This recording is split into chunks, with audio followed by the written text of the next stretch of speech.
Kejadian ini terjadi sekitar 3 tahun yang lalu. Berawal dari ayah mertua adik saya, sebut saja namanya Pak Denoto, yang kebetulan membeli sebuah mobil kijang bekas kecelakaan. Mobil itu menurut cerita adik saya, dulunya adalah milik seorang kiai yang mempunyai pondok pesantren di Purworejo. Mobil tersebut mengalami kecelakaan di daerah Klaten. Semua penumpang dan sopir yang berjumlah 4 orang tewas di TKP karena mobil tersebut menabrak sebuah pohon besar di pinggir jalan. Kebetulan di samping rumah orang tua saya adalah tanah kosong milik kakak ipar adik saya. Sialnya, mobil maut tersebut diletakkan di tanah kosong di samping rumah orang tua saya itu. Dan lebih sialnya lagi, waktu itu tepat pas saya mudik ke rumah orang tua. Awalnya tidak ada masalah di waktu siang harinya. Saya sempat menengok dan melihat bangkai mobil itu.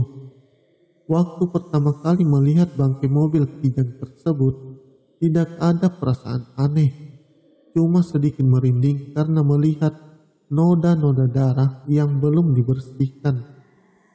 Teror pun bermula di waktu sepertiga malam atau sekitar jam 2 pagi, yang konon waktu mobil tersebut mengalami kecelakaan. Sewaktu saya tidur, saya dikejutkan oleh sebuah bunyi yang sangat keras. Kemudian, anak pertama saya berumur 3 tahun menjerit dan menangis keras.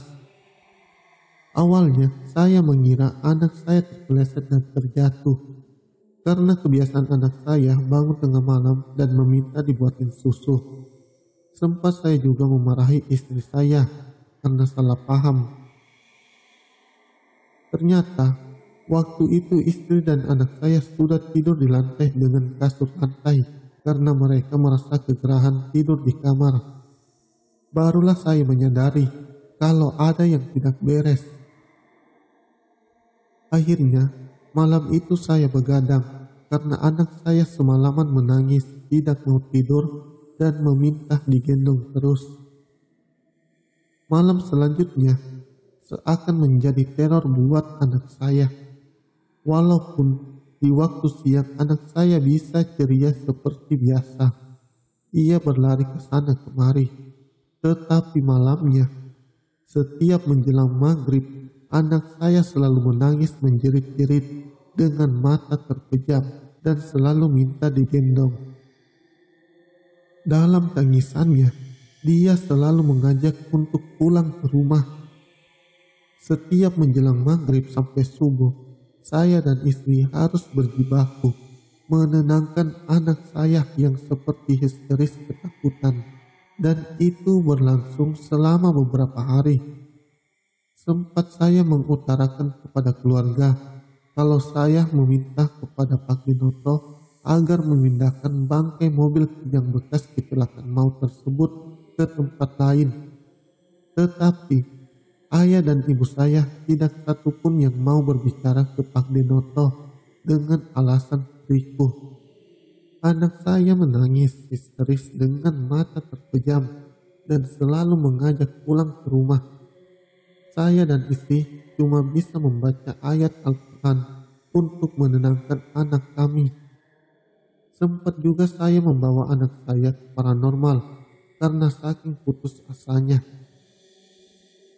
Paranormal itu hanya bilang bahwa anak saya diganggu oleh makhluk halus yang ada dalam bangkai mobil di samping rumah orang tua saya itu. Dan oleh paranormal tersebut, saya dikasih macam-macam barang. Ada yang harus dibakar di belakang rumah, ada yang harus diletakkan di bawah bantal anak saya. Tapi semuanya tidak ada yang manjur. Anak saya tetap saja masih diganggu. Malam berikutnya, saking lelah dan capeknya, ditambah rasa marah yang terpendam terhadap jin jahil tersebut, entah apa yang terlintas di pikiran saya saat itu. Waktu itu, saya mandi karena habis peringatan setelah menggendong anak selama berjam-jam.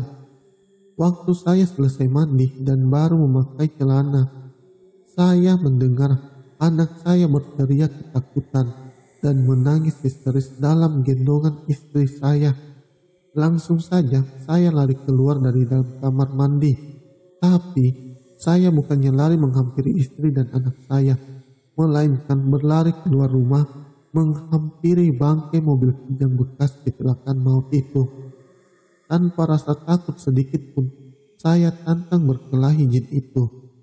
Saya mengatakan seperti ini, kalau berani, hadapin bapaknya, jangan beraninya sama anak kecil. Tunjukkan siapa kamu. Saya tidak takut. Jangan kamu kira saya hanya diam selama ini karena saya takut sama kamu. Ajaibnya, anak saya langsung berhenti menangis dan tertidur lelap sampai keesokan harinya. Setelah malam itu, memang tidak ada gangguan lagi ke anak saya. Tapi gangguan beralih ke tetangga kiri kanan orang tua saya.